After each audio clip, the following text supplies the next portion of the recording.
ভারতের ট্রান্সশিপমেন্ট সুবিধা বাতিলে বাংলাদেশের ব্যবসা বাণিজ্যে নেতিবাচক প্রভাব ফেলবে না বলে আবারও আশ্বস্ত করলেন বাণিজ্য উপদেষ্টা শেখ বশির উদ্দিন।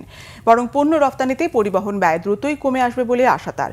ব্যবসা বাণিজ্যে দুর্নীতি কমানো ও সহজীকরণ করতে সব ধরনের উদ্যোগ সরকার নিয়েছে বলেও জানান বাণিজ্য উপদেষ্টা। বিশ্বব্যাংকের ভারপ্রাপ্ত কান্ট্রি ডিরেক্টর সুহাইল কাশিম শক্তিশালী বাজার নেটওয়ার্ক গড়ে তুলতে পরামর্শ দিয়েছেন। গোলাম ময়নুল আহসানের রিপোর্ট।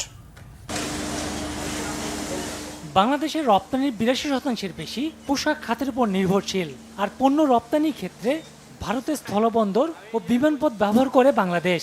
তবে আচমকা ট্রান্সশিপমেন্ট সুবিধা বাতিলে পণ্য রপ্তানিতে নতুন করে পরিকল্পনা সাজাতে হচ্ছে বাংলাদেশকে।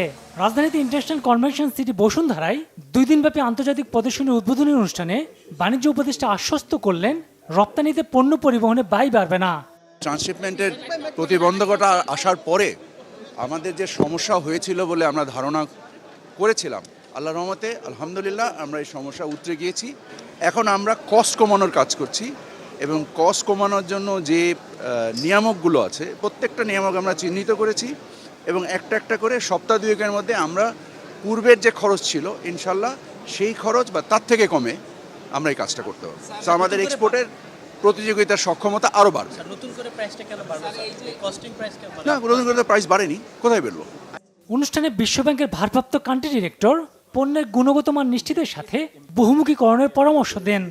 By establishing strong market connections with buyers, many of who are here today, Bangladeshi exporters can gain insights into global market trends, consumer preferences, and quality standards. This knowledge is very important as Bangladesh aims to become an even bigger export superpower. একক পণ্যের দিকে focus না রেখে বাংলাদেশে SME খাতের গুরুত্ব দেওয়া উচিত বলে মন্তব্য করেন বিশ্বব্যাংকের ভারপ্রাপ্ত country director. Investment and digital Golam Moinul Ahsan, Bangla Vision, Dhaka.